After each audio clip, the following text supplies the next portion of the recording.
Os colaboradores e amigos do Ministério Jimmy Swaggart convidam você a se unir conosco nesta hora de culto e louvor, quando Jimmy Swaggart vai proclamar com ousadia a mensagem do poder de Jesus para mudar vidas. Sometimes gently sing.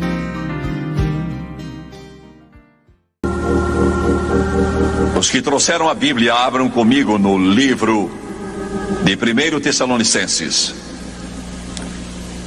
Vou ler no capítulo 4, começando com o versículo 16. O apóstolo Paulo escreve e diz: porquanto o Senhor mesmo, dada a sua palavra de ordem, ouvida a voz do arcanjo, ressoada a trombeta de Deus, descerão dos céus, e os mortos em Cristo ressuscitarão primeiro. Depois nós, os vivos, os que ficarmos, seremos arrebatados juntamente com eles entre nuvens para o encontro do Senhor nos ares, e assim estaremos para sempre com o Senhor. Consolai-vos, pois, uns aos outros com estas palavras. A qualquer hora, nenhuma escritura falta para se cumprir. A qualquer hora, a trombeta poderá soar e Jesus Cristo poderá voltar. E é sobre isso que eu vou falar hoje, o arrebatamento da igreja.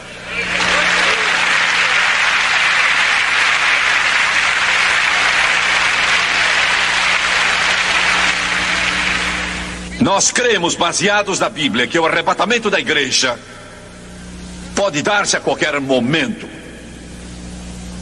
Como já disse antes, eu creio que não há nenhuma passagem, a ser cumprida antes do arrebatamento acontecer. Há muitas passagens a se cumprirem antes da segunda vinda. Você está me entendendo? Estas são duas vindas bem diferentes. A primeira vinda pode ser a qualquer hora. A segunda vinda não acontecerá até que a primeira se realize. E isso é bem óbvio. Durante a primeira vinda, Jesus não vai pôr os seus pés neste planeta. Durante a segunda vinda, ele vai descer e pôr os seus pés no Monte das Oliveiras, e este vai se fender de um lado a outro. No arrebatamento, ele não vem para ficar. Ele vem para voltar. Quando ele vier da segunda vez, ele vem para ficar. No arrebatamento, ele vem para nos buscar. Na segunda vinda, ele voltará conosco.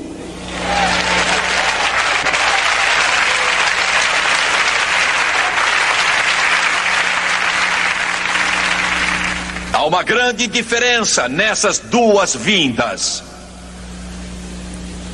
Antes que a segunda vinda tenha lugar, o grande e agitado período da tribulação vai explodir em toda a sua fúria infernal sobre a terra. Jesus disse: grande tribulação, como desde o princípio do mundo até agora não tem havido, e nem haverá jamais.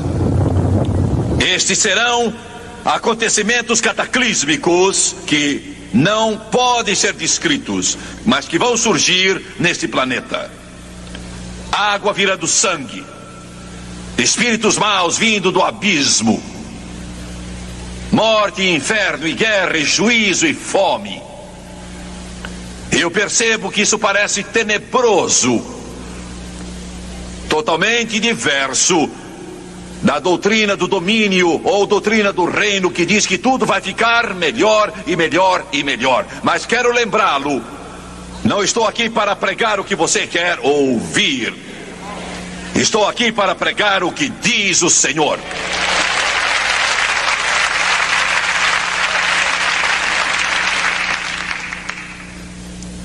Como filho de Deus, é o seu dever, é a sua consagração, sua dedicação, estar pronto quando a trombeta do Todo-Poderoso soar. Num instante, num momento, num piscar de olhos, nós vamos ser transformados. O corruptível se fará incorruptível. O mortal se tornará imortal. Quanto mais velho fico, mais eu desejo esse dia. Às vezes nessas cruzadas eu fico fisicamente exausto e quase não aguento. Às vezes eu subo para a plataforma e tudo fica nublado. As pernas tremem e eu tenho de me escorar no piano. Eu sinto esse meu físico envelhecendo. Mas breve, a corrupção, ela vai se tornar incorrupção. O mortal vai se revestir da imortalidade. Glória a Deus, eu serei transformado num instante, num piscar de olhos, e vou jogar fora estes óculos para nunca mais ter de usá-los. As costas não vão mais doer, o estômago não vai mais doer, os olhos não vão mais se nublar, a mente estará viva e aguçada, porque Jesus vai voltar para buscar-nos, a igreja do Deus vivo.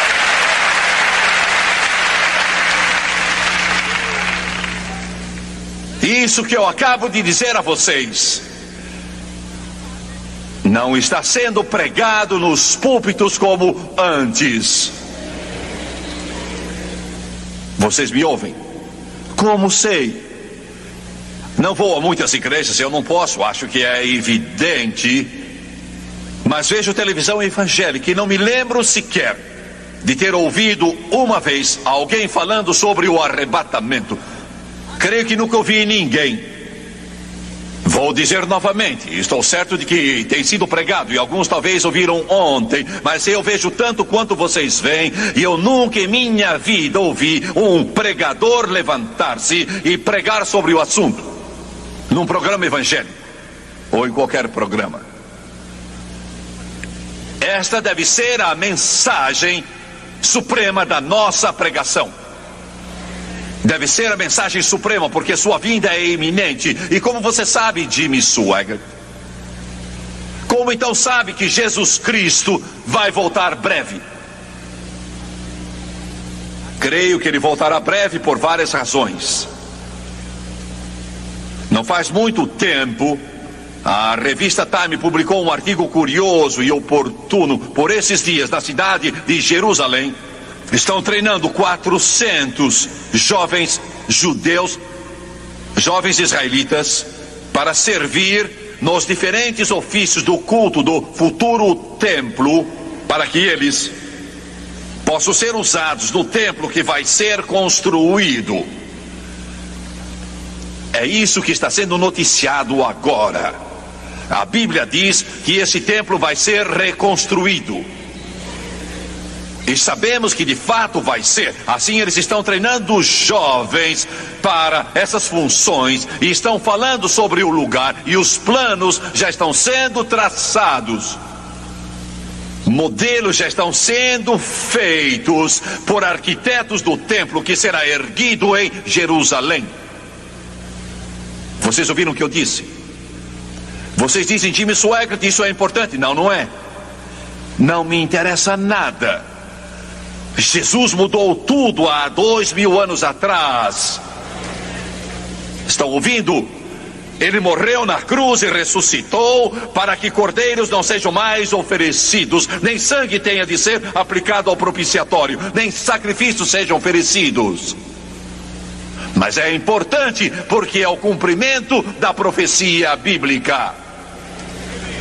E se isso está tão perto, quanto mais perto deve estar o momento em que Deus vai tomar a trombeta e Ele vai tocá-la e Jesus Cristo vai voltar. A Bíblia diz com alarido e com a voz de arcanjo e com a trombeta de Deus. Esse acontecimento deve estar muito perto. Mas esse não é o maior sinal.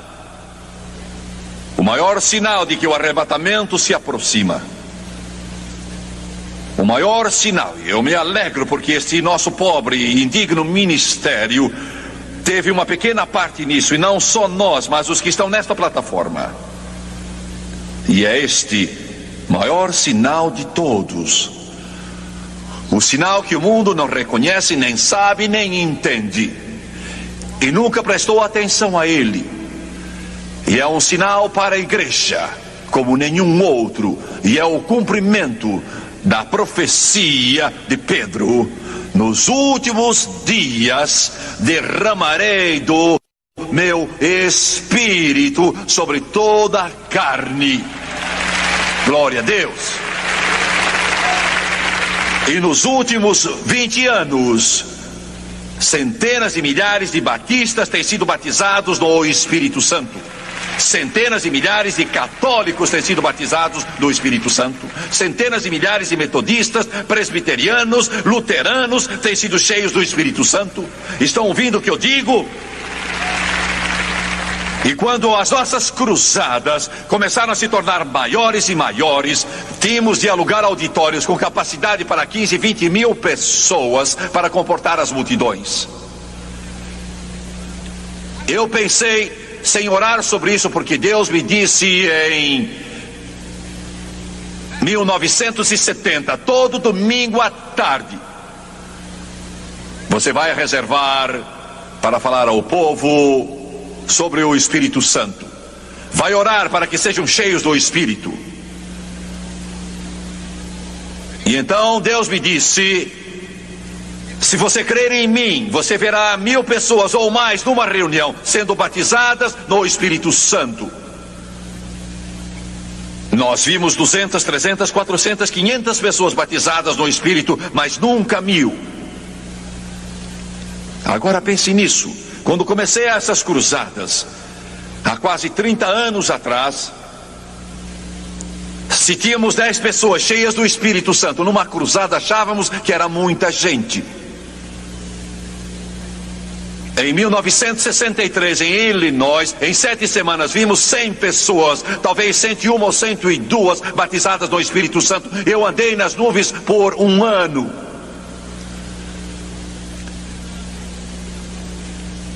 Mas Deus disse: você vai ver 1000 num culto. Eu desesperei, os anos passaram. Em meu coração me lembrava do que Deus disse, mas eu pensava, não sei como pode ser 1000 em uma só reunião. Mas quando as reuniões cresceram, sem orar sobre isso, eu pensei, não vou mais falar sobre o Espírito Santo aos domingos. Os auditórios são enormes, o povo não vai poder vir à frente para orar. E parei essas reuniões e pensei, sabe, não vou falar mais sobre o Espírito Santo, vou parar com isso. Numa certa cidade, entrei no auditório naquele domingo à tarde, resolvido a pregar outra mensagem, não orar para o povo ser batizado no Espírito Santo. E o próprio Espírito Santo me falou com muita clareza. Ele me dominou. Eu tentei subir para a plataforma, mas aí comecei a chorar. Foi em Greenville, Carolina do Sul. Ele disse: essas reuniões são minhas, não são suas. Elas me pertencem. Sou eu que unjo. Sem mim você não faz nada. E fiquem sabendo de uma coisa, irmãos, um pastor sem o Espírito Santo é como um automóvel sem gasolina, é como um avião sem turbina, é como o mundo sem o sol para brilhar. O Espírito Santo é o nosso poder, é a nossa força, não os seminários, não qualquer diploma, não belos templos, mas o poder do Espírito Santo, o poder do Espírito Santo, não por força nem por poder, mas pelo meu Espírito, diz o Senhor dos Exércitos. Está me ouvindo, igreja? Está me ouvindo, igreja? O único poder que Deus reconhece é o poder do Espírito Santo. Ele não reconhece outro poder. Eu ainda vejo aquela plataforma cheia de gente. vejo o auditório completamente lotado nesse dia. E eu cheguei e disse: Senhor, eu não me preparei para pregar sobre isso. Ele disse: você me obedeça. E de pé ali ao lado do piano, eu disse: Deus, se me deixarem chegar àquele púlpito, eu nunca mais vou dirigir esses cultos sem a tua ajuda. E obrigado por me falares antes do culto e não depois do culto. Preguei sobre o Espírito Santo. E sabe, todos me disseram, você não pode fazer isso na televisão. Eles não vão entender sobre o Espírito Santo. E eu disse: não importa, o problema é de Deus.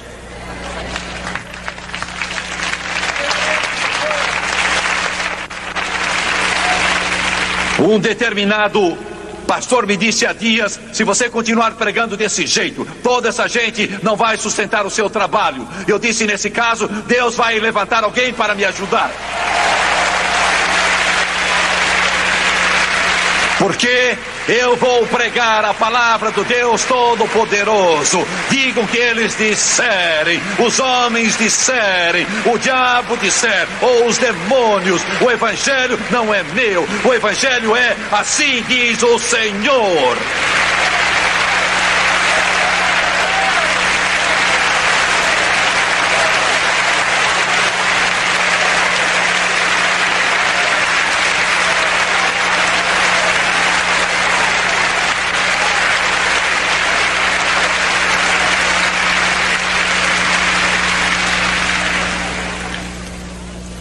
Deus operou com poder naquela tarde. Veio uma onda da glória do Espírito Santo sobre aquele auditório, como uma grande chuva que varreu o auditório. Uns 6 meses depois, nós começamos a cruzada em Madison Square Garden, na cidade de Nova York, bem no centro dela.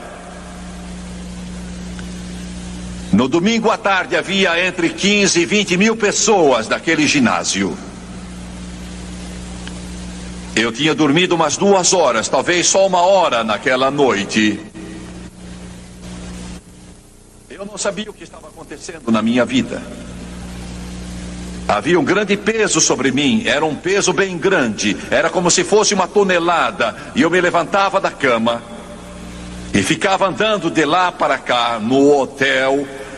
E eu chorava, eu lembro das lágrimas. Eu sei que Deus estava fazendo algo, mas eu não sabia o que era.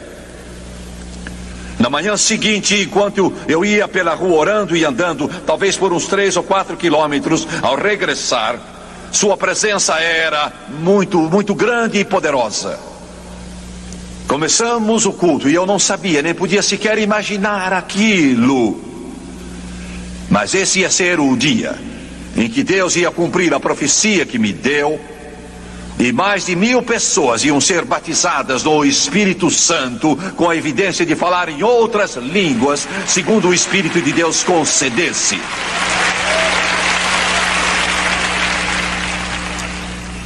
Eu preguei naquela tarde, e eu me lembro que a glória encheu aquele lugar. Era como uma tempestade passando. Pedi que eles viessem como sempre até a frente e ficassem em frente. E eles vieram aos milhares. Vieram dos cantos mais distantes do Madison Square Garden. Vieram, encheram a frente, encheram os corredores, estenderam-se por eles até bem no fundo.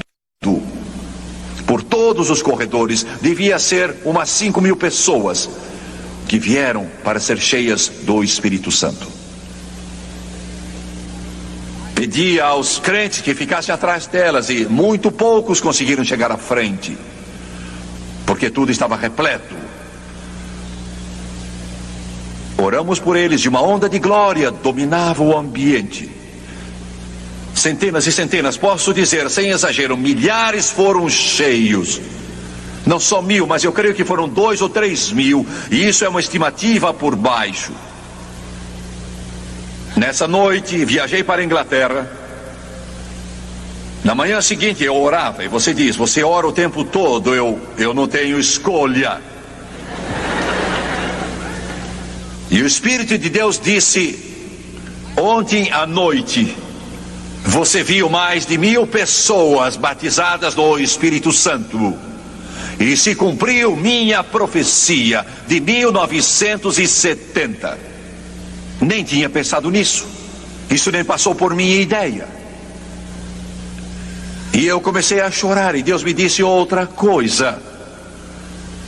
Ele disse, eu vou lhe dizer outra coisa.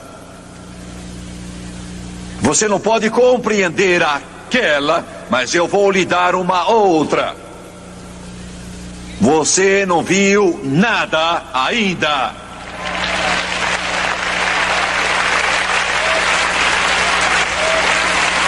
Eu vou encher mais de 10.000 pessoas num só culto com o poder do Espírito Santo.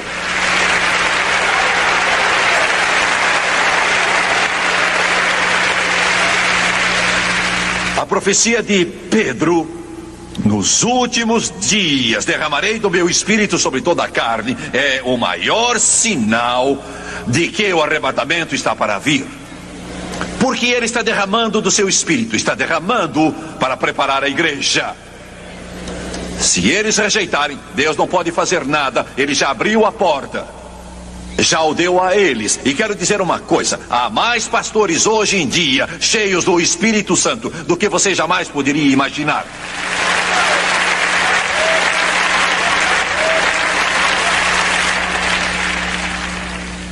Toda vez que uma pessoa, não me importa quem seja, ora a pedido e começa a falar em outras línguas, segundo o Espírito de Deus lhe concede, esse é um sinal para todo mundo que Jesus está para vir, a trombeta está para soar, ele está preparando sua igreja, preparando seu povo, preparando os seus, está preparando, ele é o único que pode preparar a igreja, não os seminários, não escolas bíblicas, nem pastores, e sim o Espírito Santo é o único que pode preparar a igreja do Deus Todo-Poderoso.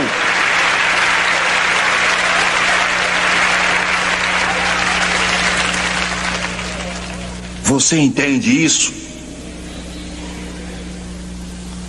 Pois bem, há uma divisão entre os cristãos e o mundo, entre o cristianismo e o mundo. A cruz de Jesus Cristo separa você do mundo. Agora você entende isso? A cruz separa você do mundo. O batismo no Espírito Santo separa você da religião decadente e morta. Entendeu isso? Deus disse a Moisés, diga a Faraó, deixe meu povo ir, tire-o do Egito. Eles não são mais parte do Egito. Há uma separação total entre os dois. Tenho de pregar uma coisa, eu estou protelando por toda a mensagem, eu não quero pregar isso. Eu não gosto de pregar.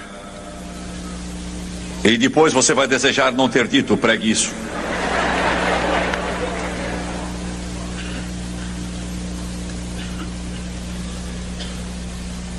Porque meu coração nunca esteve tão abatido assim.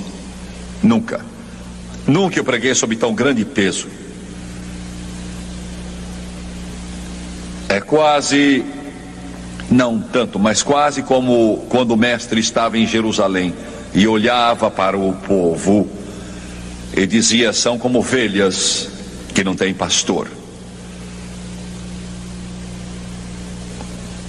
O povo segue os pastores. Eu ouvi, foi David Wilkerson ou Don Branco, ou outro que disse, talvez tenha sido Charles Greenway, há guardadores de ovelhas, a mercenários e a pastores. Guardadores de ovelhas as tocam. Tocam para seu engrandecimento, ego, orgulho. Estão me ouvindo? As ovelhas são secundárias. O guardador de ovelhas as faz ir para onde ele quer que vão. Então há o mercenário que vai pelo dinheiro. Tudo é na base do vil metal. Eu lembro em Detroit, Michigan, a primeira cruzada se prolongou por 4 semanas. A segunda durou 9 semanas. Naquela segunda cruzada, se me lembro bem, foi numa sexta-feira. O lugar estava repleto. Havia uma grande plataforma naquela igreja. Construíram uma nova agora. O culto havia terminado. Uma senhora veio. Ela devia ter 50 anos, eu creio. Ela usava um capote velho. Estávamos no inverno por esse tempo. A cruzada tinha começado. Um casaco velho. Era só olhar para ela para saber que a vida dela tinha sido difícil. Ela se aproximou, nunca irei esquecer. Aquilo ficou em meu espírito. Foi Deus que fez isso. Ela chegou a mim e disse: Jimmy Swaggart. Eu me voltei e ela disse: Deus mandou lhe dar isso. E pôs algum dinheiro na minha mão. Muita gente faz isso comigo.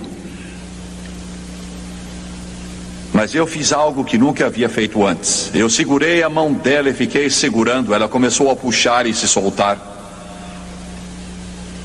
E segurei a mão dela. E disse: irmã, isso foi em 1970. E eu disse: irmã, quanto dinheiro tem aí? Eu podia ver pela aparência que ela era alguém muito pobre. Ela disse: quanto tinha dado? Eu disse: onde a senhora trabalha?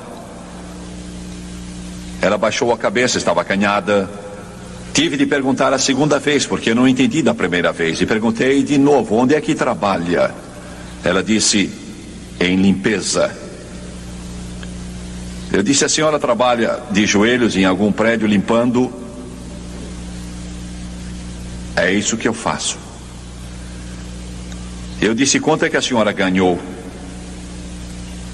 esta semana? Ela disse: aquilo que lhe dei. Eu disse: então deu tudo. E tentei devolver o dinheiro. Pela primeira vez ela esboçou uma reação. Seus olhos brilharam. Ela olhou para mim e disse: não estou dando a você, estou dando a Deus.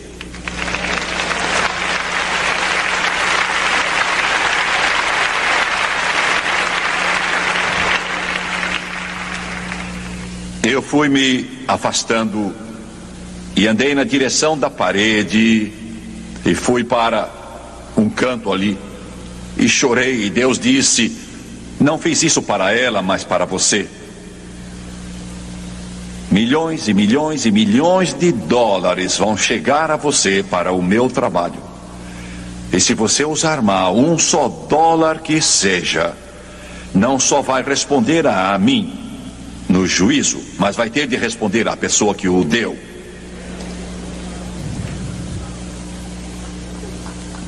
Dinheiro. Dinheiro.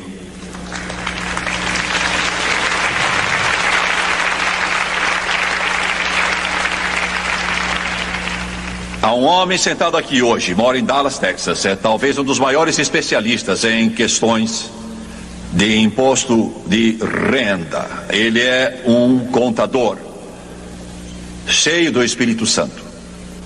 Não gastamos nenhum dinheiro em nossa organização que ele não examine com o máximo cuidado. Se eu pagar uma refeição para um pastor, tenho de pôr o nome dele no verso, porque ele examina tudo para ver se é como deve ser. Eu tenho medo de dinheiro e tenho medo de mulheres.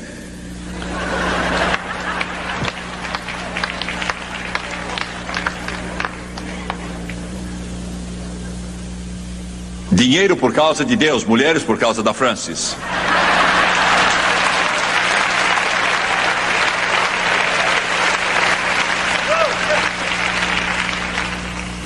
Ela disse: se você fizer algo antes que Deus pegue você, eu te pego.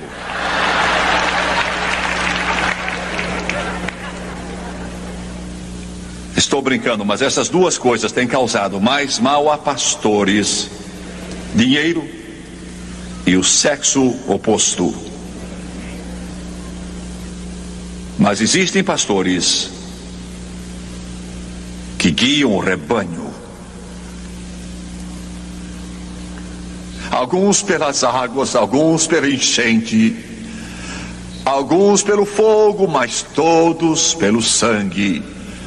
Alguns por suas dores, mas Deus dá um hino durante a noite e pelo dia todo. Agora ouçam-me.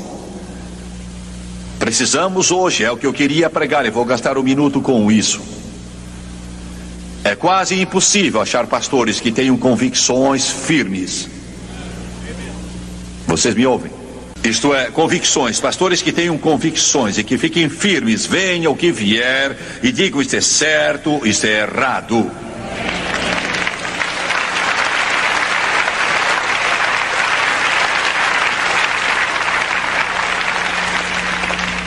Não sei quando escutei um pastor falar do púlpito e dizer com amor a seu povo. Sei que eles dizem, mas não chegou aos meus ouvidos, nem vi pela televisão dizerem: isso está errado. Segundo, está ficando difícil achar pastores que sabem algo sobre a direção do Espírito Santo. Esta manhã ouvi na televisão um pastor que conheço e amo. Fiquei triste. Ouvi 30 minutos de música que ficaria muito melhor num clube qualquer, tocada por roqueiros mundanos.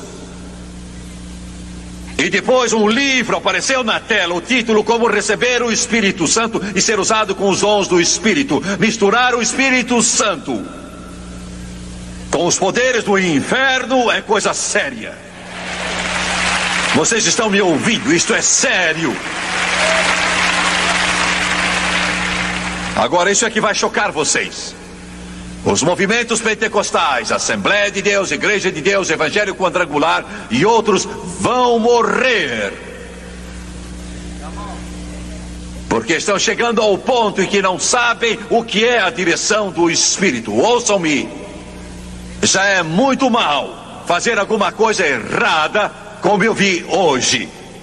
Mas o que é horrível é fazer isso e nem saber que está errado. Vocês entendem? Porque Deus me deu uma mensagem para a Assembleia de Deus, para a Igreja de Deus, Evangelho Quadrangular e para o povo pentecostal. E não querem recebê-la. Mas o pior de tudo isso é que eu só comecei.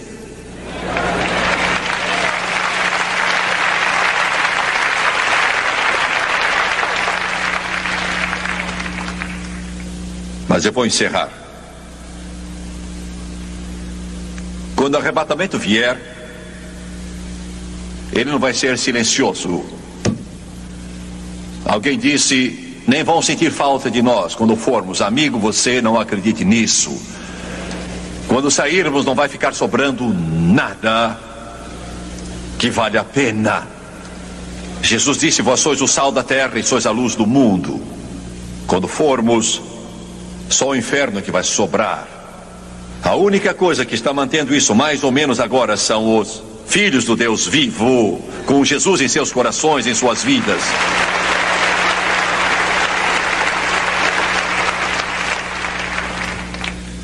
Pois bem, eu podia citar, mas eu quero que me vejam abrir este livro e ler nele. Há 2000 anos atrás, João, chamado a voz do trovão, estava com 100 anos de idade quando escreveu o livro do Apocalipse. Ele foi o único que ficou. Faço ideia os pensamentos que ele costumava entreter. Tiago, seu irmão, foi o primeiro a partir. Tinha acontecido há tanto tempo. Pedro já tinha partido. Tomé também, ele morreu na Índia. Natanael morreu. Mateus, o cobrador de impostos, morreu. De cabelos brancos, escravo na ilha de Patmos, ele era o último deles.